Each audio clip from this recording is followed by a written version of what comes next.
യേശുക്രിസ്തുവിന് ശേഷം ആദ്യമായി തൻ്റെ ജീവൻ തന്നെ വിശ്വാസത്തിനായി അർപ്പിച്ച ഒരാൾ, സഭയുടെ ചരിത്രത്തിൽ ആദ്യത്തെ രക്തസാക്ഷി എന്നറിയപ്പെടുന്ന ആ വിശുദ്ധൻ ആരാണ്? വിശുദ്ധരിലൂടെ എന്നൊരു വീഡിയോ സീരീസ് ഇവിടെ ആരംഭിക്കുകയാണ്.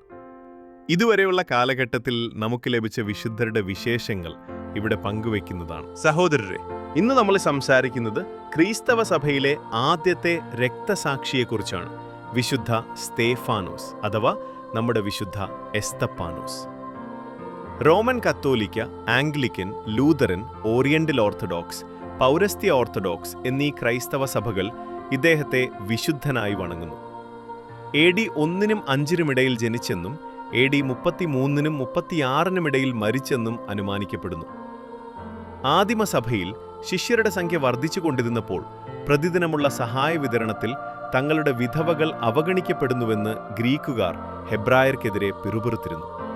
അപ്പോൾ അവരിൽ നിന്ന് തന്നെ സുസമ്മതരും ആത്മാവും ജ്ഞാനവും കൊണ്ട് നിറഞ്ഞവരുമായ 7 പേരെ കണ്ടുപിടിച്ച് ഈ ചുമതല അവരെ ഏൽപ്പിക്കാമെന്ന് അപ്പസ്തോലന്മാർ ശിഷ്യരോട് പറഞ്ഞു. അങ്ങനെ തിരഞ്ഞെടുക്കപ്പെട്ട 7 ഡീക്കന്മാരിൽ ഒന്നാമനായിരുന്നു സ്തേഫാനോസ്. അത്ഭുതങ്ങളും അടയാളങ്ങളും ചെയ്യാൻ ദൈവം അവന് കൃപ നൽകി. സ്തേഫാനോസ് ധൈര്യത്തോടെ യേശുവിനെക്കുറിച്ച് പ്രസംഗിച്ചു. അത് ചില യഹൂദ സിനഗോഗുകാരെ പ്രകോപിപ്പിച്ചു. സിനഗോഗിലെ അംഗങ്ങളുമായുള്ള തർക്കത്തെ തുടർന്ന് സ്തേഫാനോസിന്റെ പേരിൽ മതനിന്ദ ആരോപിക്കപ്പെട്ടു. അവർ അവനെ പിടിച്ച് യഹൂദ കോടതിയിലേക്ക് കൊണ്ടുപോയി. ദേവാലയത്തിനും നിയമത്തിനുമെതിരെ സംസാരിച്ചു എന്ന കുറ്റങ്ങൾ സ്തേഫാനോസിന്റെ പേരിൽ ആരോപിച്ചു. അവിടെ വെച്ച് അവനോട് ഈ ആരോപണങ്ങളെല്ലാം സത്യമാണോ എന്ന് ചോദിച്ചു. അപ്പോൾ സ്തേഫാനോസ് ഒരു മഹത്തായ പ്രസംഗം നടത്തി.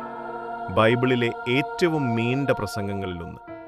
അബ്രഹാമിന്റെ കാലം മുതൽ മോശയുടെയും പ്രവാചകന്മാരുടെയും കാലം വരെ ദൈവം എങ്ങനെ തൻ്റെ ജനത്തെ നയിച്ചുവെന്നും അവരെത്ര തവണ ദൈവത്തെ നിരസിച്ചുവെന്നും അവൻ ഓർമ്മിപ്പിച്ചു. അവസാനം അവൻ പറഞ്ഞു, നിങ്ങൾ നീതിമാനായവനെ വധിച്ചു. ഇപ്പോൾ നിങ്ങൾ പരിശുദ്ധാത്മാവിനോട് എതിർത്ത് നിൽക്കുന്നു. നിങ്ങൾക്ക് ദൈവദൂതന്മാരിലൂടെ നിയമം ലഭിച്ചു, എങ്കിലും നിങ്ങളത് പാലിച്ചില്ല. അവരിത് കേട്ടപ്പോൾ അവൻ്റെ നേരെ കോപാക്രാന്തരായി പല്ലുകടിച്ചു.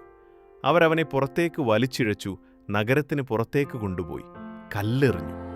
എന്നാൽ അവൻ പരിശുദ്ധാത്മാവിനാൽ നിറഞ്ഞ് സ്വർഗത്തിലേക്ക് നോക്കി ദൈവത്തിൻ്റെ മഹത്വം ദർശിച്ചു. ദൈവത്തിൻ്റെ വലത്തുഭാഗത്ത് യേശു നിൽക്കുന്നതും കണ്ടു. അവൻ മുട്ടുകുത്തി നിന്ന് പ്രാർത്ഥിച്ചു, കർത്താവേ യേശുവേ, എൻ്റെ ആത്മാവിനെ സ്വീകരിക്കണമേ.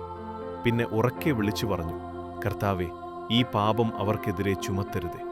അവസാനം അവൻ നിത്യനിദ്ര പ്രാപിച്ചു. ആദ്യത്തെ ക്രിസ്ത്യൻ രക്തസാക്ഷി അങ്ങനെ സ്വർഗത്തിലേക്ക് പ്രവേശിച്ചു. പ്രിയ സഹോദരങ്ങളെ, വിശുദ്ധ സ്തെഫാനോസിന്റെ ജീവിതം നമ്മോട് പറയുന്നത് ഇതാണ്: വിശ്വാസത്തിനു വേണ്ടി ധൈര്യത്തോടെ നിലകൊള്ളുക, ശത്രുക്കളോട് ക്ഷമിക്കുക, അവർക്ക് വേണ്ടി പ്രാർത്ഥിക്കുക. അദ്ദേഹം നമ്മുടെ മാതൃകയാണ്. പ്രത്യേകിച്ച് ഇന്നത്തെ കാലത്ത് വിശ്വാസത്തിന്റെ പേര് പറഞ്ഞ് പീഡനങ്ങൾ നേരിടുന്നവർക്ക്. വിശുദ്ധ എസ്തപ്പാനോസെ, ഞങ്ങൾക്ക് വേണ്ടി പ്രാർത്ഥിക്കണമേ. വീഡിയോ ഇഷ്ടമായെങ്കിൽ ലൈക്ക് ചെയ്യൂ. ഇതുപോലെയുള്ള വീഡിയോസ് ഇനിയും ലഭിക്കുവാൻ സബ്സ്ക്രൈബ് ചെയ്യൂ.